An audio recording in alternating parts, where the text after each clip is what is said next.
अन्वय का मतलब है कि इसमें सरल। आज हम दिव्यम पुस्तक कक्षा 8 का 5वां पाठ पढ़ेंगे, पीयूष बिंदुवः। पीयूष बिंदुवः जिसमें श्लोक्स कहे गए हैं और पीयूष बिंदुवः का अर्थ भी है, पीयूष का अर्थ है अमृत और बिंदुवः का मतलब बूंदें, अर्थात पीयूष अमृत की बूंदें। अमृत की बूंदें जो है वो क्या कहती हैं अब हम देखेंगे। तो जल्दी से आप लोग पास आ जाएं और अगर आपने अभी तक सब्सक्राइब नहीं किया है तो जल्दी से सब्सक्राइब करें और पाठ के अंत में लाइक जरूर करें, कमेंट करें कि आपको ये चैप्टर कितना पसंद आया। जल्दी से पास आ जाए। शुरू करते हैं अरुणा कालिया के साथ आज की क्लास। पीयूष बिंदुवः। पीयूष बिंदुवः में श्लोक कहे गए हैं। पहला श्लोक है, विद्या ददाति विनयम विन्यात याति पात्रता त्वाद धनम आपनोति धनाद धर्मः ततः सुखम। और यहाँ पर ये संधि के द्वारा धनम को भी इसके साथ दिया हुआ है, पात्रत्वाद धनम आपनोति धनाद धर्मः ततः सुखम। इस तरह से इसको हम रीड करेंगे, पढ़ेंगे। इसको और आसान बनाने के लिए हम यहाँ पर आते हैं अन्वय का मतलब है कि इसमें सरल भाषा में, जैसे कि हम सिंपल लाइन पढ़ते हैं लिखते हैं हिंदी में, ऐसी संस्कृत की सिंपल लाइन्स हैं जो हम जिस तरह से हम अर्थ लगाते हैं उसी तरह से इसको लिखा गया है, सरल शब्दों में बिना संधि के। तो इसको हम देखें, विद्या विनयम ददाति विन्यात पात्रताम याति पात्रत्वाद धनम आपनोति धनाद धर्मः ततः सुखम। और ब्रैकेट में भवति, क्योंकि भवति का मतलब होता है लेकिन यहाँ पे श्लोक में नहीं दिया गया, इसलिए भवति को ब्रैकेट में लिखा है। अब इसका अर्थ भी इसी तरह से हम देखेंगे तो हमें बहुत अच्छे से आसानी से समझ में आ जाएगा। अन्वय में कहा गया है विद्या विनयम ददाति, अर्थात विद्या विनय को देती है। विनय को में द्वितीय भक्ति आई हुई, ऊपर अनुस्वार लगा हुआ है, इसका मतलब है विनय को। यहाँ पे विनय शब्द का अर्थ है विनम्रता से। जब हम विद्या प्राप्त करके विद्वान बन जाते हैं तब हमारे स्वभाव में विनम्रता आ जाती है। इसीलिए इसी विनम्रता के विषय में कहा है कि विद्या विनय यानी विनम्रता देती है। विनम्रता से, अब यहाँ पे विनियाद में पंचमी विभक्ति आई है तो यही विनय विनियाद यानी यहाँ पर द्वितीय भक्ति, यहाँ पर पंचमी विभक्ति। तो पंचमी विभक्ति में हम क्या लगाएंगे अर्थ, विनम्रता से पात्रताम याति, पात्रता में भी द्वितीय भक्ति आई है। अब यहाँ पात्रता का मतलब होता है योग्यता, तो विनम्रता से योग्यता प्राप्त होती है। और पात्रत्वाद, अब यही पात्रता में यहाँ पे द्वितीय थी, यहाँ पे पंचमी आ गई। अब यहाँ पे विनय से विनम्रता से योग्यता प्राप्त होती है। अब योग्यता से, योग्यता में पंचमी भक्ति, तब योग्यता से धन प्राप्त होता है, धनम आपनोति ये वाला धन प्राप्त होता है। तो धनाद, अब यहाँ पे धनम में द्वितीय भक्ति है, यहाँ पर धन में पंचमी भक्ति आ गई, अर्थात धन से धर्म, धन से धर्म प्राप्त होता है। ततः मैंने, और उसके बाद सुख ही सुख होता है, और उसके बाद ततः मैंने बाद में, इसके बाद ये सब चीजें जब प्राप्त हो जाती हैं तब सुख होता है जीवन में। तो इसका अर्थ क्या हुआ कि विनम्रता हमें विद्या से प्राप्त होती है, और विनम्रता जब हमें मिल जाती है तो विनम्रता के कारण हम योग्यता को प्राप्त करते हैं, और योग्यता के कारण हम धन प्राप्त करते हैं, धन कमाते हैं। और धन जब कमा लेते हैं तो धन से धर्म का मतलब है कि हम व्यवहार कर पाते हैं, कहाँ पे क्या व्यवहार करना है, धन कहाँ खर्च करना है, ये सब बातें हमारी समझ में आने लगती हैं। अब हम इसके सार को भी समझ लें। यह श्लोक मूल रूप से हितोपदेश अर्थात नारायण पंडित द्वारा रचित और चाणक्य नीति जैसे ग्रंथों से लिया गया है। यह हमें सिखाता है कि शिक्षा का अंतिम लक्ष्य केवल धन कमाना नहीं बल्कि मानवता और अच्छे संस्कार तथा आत्मिक शांति भी प्रदान करना होता है।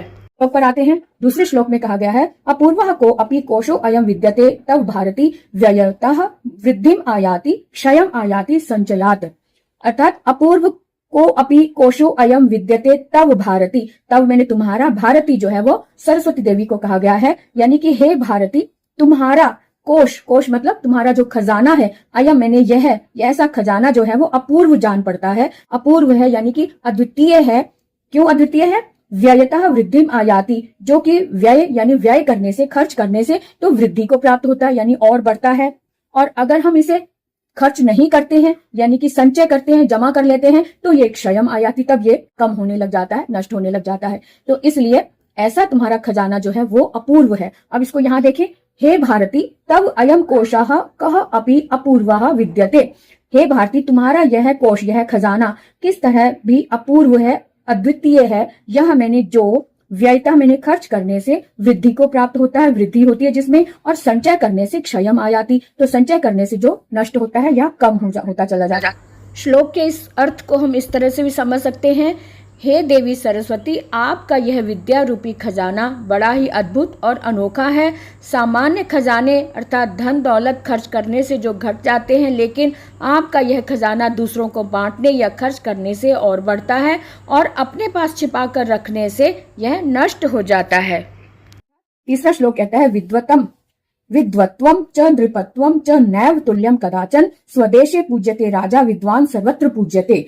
अर्थात विद्वत्वम यानी कि विद्वान, नृपत्वम यानी कि राजा, नैव मतलब नहीं, तुल्य मतलब समान, कदाचन मैंने कभी भी, विद्वता और नृपत्व राजत्व और विद्वान और राजा दोनों ही कभी भी समान नहीं होते। क्यों? क्योंकि स्वदेशे पूज्यते राजा, क्योंकि राजा जो है, नृपत्व मतलब राजा जो है वो अपने ही देश में पूजा जाता है, जबकि विद्वान जो है सर्वत्र पूज्यते, सब जगह पूजा जाता है। तो यहाँ पर देखो, इसका अन्वय देख ले, विद्वत्वम च नृपत्वम च कदाचन तुल्यम न एव भवतः राजा केवलम स्वदेशे पूज्यते किंतु विद्वान सर्वत्र पूज्यते, है ना। और देखे कैसे, विद्वत्वम यानी कि विद्वान होना और नृपत्वम यानी राजा होना, नृप का मतलब राजा, नृपत्वम यानी राजा होना, दोनों ही कदाचन मैंने कभी भी, तुल्य मैंने तुलना योग्य, न एव नहीं होते, तुलना योग्य नहीं होते। क्यों नहीं तुलना योग्य होते? क्योंकि राजा केवलम स्वदेशे पूज्यते, राजा जो है केवल अपने देश में पूजा जाता है, और विद्वान सर्वत्र पूज्यते, और जो विद्वान है, जो ज्ञानवान है, उसकी पूजा सब तरफ। इस श्लोक का भाव इस तरह से है कि ज्ञान की सर्वोच्चता को दर्शाता है। सांसारिक शक्तियां और पद अस्थायी व सीमित होते हैं, जबकि ज्ञान और विद्या की कोई सीमा नहीं होती। गुणी व्यक्ति को हर जगह मान सम्मान प्राप्त होता है, नहीं की जा सकती। चौथा श्लोक है उद्यमः साहसम धैर्यम शक्ति विद्या पराक्रमः एते षट यत्र तिष्ठन्ति तत्र देवः सहायकः। अर्थात उद्यम, साहस, धैर्य, शक्ति, विद्या, पराक्रम, ये 6 गुण बताए गए हैं। ये 6, एक उद्यम यानी परिश्रम, साहस यानी जो हम साहस के साथ, उत्साह के साथ, साहस के साथ हम आगे बढ़ते हैं, धैर्य यानी कि क्रोध और अधिक ना अधिक, खुशी ना अधिक, क्रोध को हम अपने अंदर संजो कर रखते हैं, धैर्य से विचार करते हैं, शक्ति यानी शारीरिक और बौद्धिक शक्ति, विद्या यानी कि हमारा ज्ञान, और पराक्रम यानी कि शौर्य, जिसे हम, जैसे जो वीरों के पास होता है, जो युद्ध भूमि में उतरते हैं, उनका पराक्रम कि किस तरह से अस्त्र शस्त्र चलाना है, किस तरह से इसका यूज करना है शस्त्रों का, तो वो पराक्रम व्यक्ति ही इसका यूज कर सकता है। पराक्रम शब्द जो है वो योद्धाओं के लिए आता है। योद्धा कौन होता है? जो धरती पर उतरता है, मैदान में उतरता है। तो जरूरी नहीं कि मैदान में उतरने वाला वार को, युद्ध के लिए ही उतरता है। हम जो जीवन के लिए लड़ाई लड़ते हैं, अपने जीवन में आने वाले जो भी कठिनाइयां हैं, कठिन पल जो है, उनका सामना करने के लिए भी जब हम मैदान में उतरते हैं, सामना करते हैं, तो उसे भी पराक्रम के साथ बोलते हैं, पराक्रम के साथ उतरना बोलते हैं। अब क्या का मतलब है? एते षट यत्र तिष्ठन्ति, ये 6 गुण, जहां, षट मैंने 6, जहां, यत्र मैंने जहां, एते मैंने ये 6 गुण जहां होते हैं, जहां बैठे होते हैं या जहां विराजमान होते हैं। तिष्ठन्ति का मतलब बैठना होता है, बैठे होते हैं, लेकिन यहाँ पर ये धातु कौन सा है? स्था का मतलब स्थापित होना। तो जहां स्थापित होते हैं वहां पर, तत्र मैंने वहां, देव सहायका, वहां पे देवता सहायता करते हैं, है ना। तो कहते ना कि कर्म करो, पहला कदम आप बढ़ाओ, तब ईश्वर भी आपकी सहायता करते हैं। तो उसी तरह से यहाँ पर इन चीजों को बताया गया है कि उद्यम, साहस, धैर्य, शक्ति, विद्या, पराक्रम, ये 6 जहां होते हैं वहां देवता सहायता करते हैं, है ना। तो इसका आप समझ सकते हैं कि उद्यम यानी परिश्रम करना, आलस ना करना, परिश्रम करना। जो परिश्रमी होता है, जो साहसी होता है, जो धैर्यवान होता है, जो शक्तिवान होता है, जो विद्यावान होता है, पराक्रमी होता है, ये 6 गुण जिसमें होते हैं, उनके साथ ईश्वर भी सहायता देता है, उनके साथ देवता खड़े होते हैं, यानी दैवीय शक्तियां भी उनके साथ होती हैं, है ना। तो ये हो गया हमारा 4th। 5वां श्लोक है काक चेष्टा बको ध्यानम श्वान निद्रा तथैव च अल्प आहारी गृह त्यागी विद्यार्थिनो पंच लक्षण। यहाँ पर विद्यार्थी के गुण बताए गए। विद्यार्थिना पंच लक्षण, 5 लक्षण विद्यार्थी में होते हैं। कौन कौन से? काक चेष्टा, काक यानी कि कौवा, कौवे जैसी चेष्टा, यानी कि उसका जो चेष्टा होती है ना, उसका जो जागृत होना होता है, चौकन्ना होना होता है चेष्टा, तो काक जैसा चौकन्ना, वको ध्यानम, बगुले जैसा ध्यान लगाने वाला, और श्वान मैंने कुत्ते जैसी निद्रा, नींद लेने वाला, तथैव चा ऐसा ही, और अल्प आहारी कम भोजन करने वाला है, त्यागी यानी कि गृहस्थ को त्यागने वाला, यानी कि जो गृहस्थी की चीजें होती, ग्रह को त्यागने वाला, ग्रह के साथ मोह ना रखने वाला, विद्यार्थिनो ऐसा विद्यार्थी, 5 लक्षण वाला विद्यार्थी कहलाता है ना। इसके बाद देख लो फिर से अन्वय क्या कहता है। काक चेष्टा यानी कि कौवे जैसा चैतन्य, कौवे जैसी चेष्टा रखने वाला, बगुले जैसा ध्यान रखने वाला। आपको पता है बगुला क्या होता है? बगुला एक पक्षी है जो तालाब में बैठता है, सफेद रंग का होता है और वो एक पैर से खड़ा होता है। आपने सुना होगा कि बगुला जो है वो उसकी टांगे कितने तीले जैसी होती है, सींग जैसी होती है। वो जब भी तालाब में खड़ा होता है तो एक टांग से खड़ा होता है और ऐसे खड़ा होता है जैसे कि कोई सन्यासी जो है एक टांग से खड़ा होकर ध्यान लगा रहा हो, ईश्वर की आराधना कर रहा हो, और जैसी मछली आती है झट से उसे चोंच में वो दबा लेता है।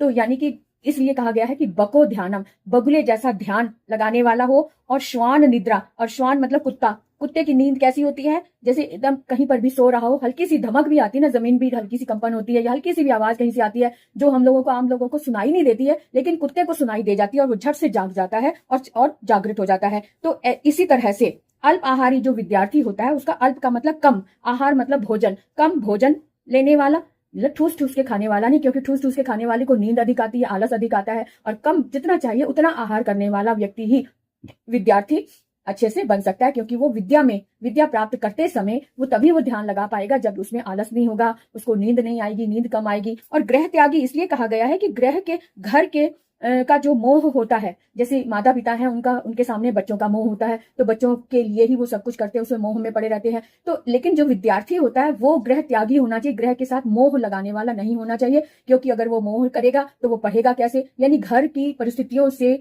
थोड़ा सा हटकर जो अपनी विद्या अध्ययन करता है उसे ही विद्यार्थी कहा जाता है। गृह त्यागी इसलिए भी कहा गया है क्योंकि पहले जमाने में गुरुकुल में जाते थे, गुरुकुल में अपने परिवार को छोड़कर वहीं पर रहना होता था, वहीं पर खाना पीना, वहीं पर सोना होता था। तो जब तक उनकी विद्या पूरी नहीं होती थी, 8 साल 10 साल, तब तक वो गुरुकुल में ही रहते थे, इसलिए उन्हें गृह त्यागी कहा गया है विद्यार्थी को। तो अल्प आहारी होना चाहिए, घर को त्यागने वाला होना चाहिए, ऐसा विद्यार्थी जिसमें 5 लक्षण हैं ये वाले। कौन सा? कौवे जैसा, बकुले जैसा, श्वान जैसा, कुत्ते जैसा, अल्पाहारी कम खाने वाला और गृह त्यागी। ये 5 जो चीजें हैं जो जिस विद्यार्थी में होती हैं, जिसमें होती हैं, जिसमें ये चीजें दिखाई देती हैं, वही विद्यार्थी होता है, ऐसा इस श्लोक में कहा गया है।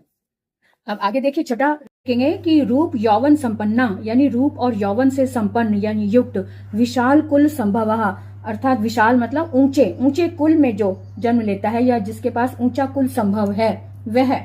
विद्याहीना न शोभन्ते, उच्च कुल में जन्म लेने के बावजूद भी ये विद्या से अगर हीन है, अगर विद्या नहीं है उसके पास, तो वो शोभा नहीं देता। बिल्कुल उसी तरह से इव मैंने के समान निर्गंधा, मैंने बिना खुशबू के, जिस तरह से किम शुकाह, यानी कि जो एक पुष्प होता है जिसे हम पलाश, लाल रंग का होता है, जो पलाश के फूल जिसे बोलते हैं, रेड कलर का होता है, उसमें खुशबू नहीं होती।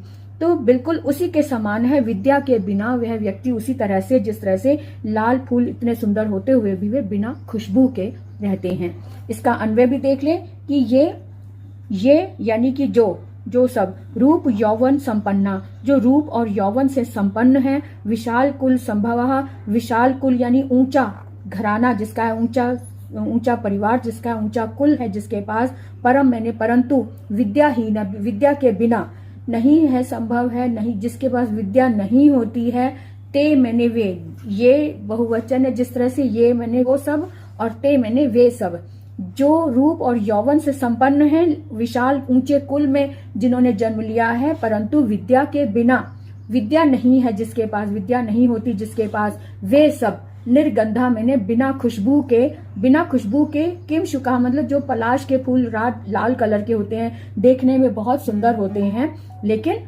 बिना खुशबू के होते हैं, लाल सुंदर फूल की तरह बिना खुशबू के होते हैं, जो शोभा नहीं देते, जो सुंदर नहीं लगते। बिल्कुल वैसे ही ये लोग भी हैं जो बिना विद्या के हैं, लेकिन ऊंचे घराने में जन्म लिया है, रूप और यौवन भी है जिनके पास, लेकिन विद्या नहीं है, तो वो शोभित नहीं होते, वो सुंदर नहीं लगते। और उसे समझा कि ये किस तरह से अमृत की बूंदे इन्हें क्यों कहा गया है ना, ये पीयूष बिंदुओं को, ये अमृत की बूंदे इन श्लोकों को क्यों कहा गया है, आज हमने समझा। अब आप इसे भी मनन करें, इसका अभ्यास करें और जीवन में उतारें, इसे जीवन में इसे उतारेंगे और इनको समझने के लिए इनके शब्दार्थ को जरूर समझें, और इसमें जो ये विशेष दिया होता है इसे जरूर पढ़ा करें। विशेष बात क्या दी है मैं भी आपको पढ़ के सुना देती हूँ। इसकी विशेषता ये है इन श्लोकों की कि श्लोक का अन्वय करते समय यदि भाव स्पष्ट ना हो रहा हो तो अपनी तरफ से शब्द जोड़कर अर्थ स्पष्ट करते हैं। ऐसे शब्दों को हम ब्रैकेट में लिख देते हैं, जैसे श्लोक संख्या 3 में भवत